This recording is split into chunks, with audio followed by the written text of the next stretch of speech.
یہ اس جنگ کی کہانی ہے جو تلواروں سے پہلے قسم سے لڑی گئی۔ بلیک سٹون ویلی کے میدان میں دو سلطنتیں آمنے سامنے کھڑی تھیں اور دونوں کو صرف جیت چاہیے تھی۔ سپاہیوں کے دلوں میں خوف تھا کیونکہ آج یا تو فتح ہونی تھی یا موت۔ اچانک ایک بہت بڑا سایہ میدان جنگ پر چھا گیا۔ سپاہی چیخ اٹھے، آسمان دیکھو!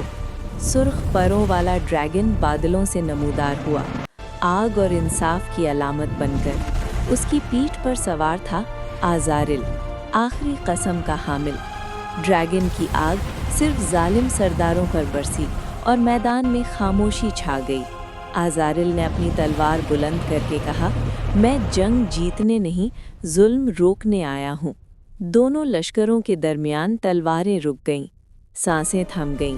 ایک بادشاہ گھٹنوں پر آ گیا اور بولا، بس بہت خون بہہ چکا۔ آزارل ڈریگن کے ساتھ اڑ گیا مگر اپنی قسم چھوڑ گیا، کیونکہ کچھ قسمیں کبھی مرتی نہیں۔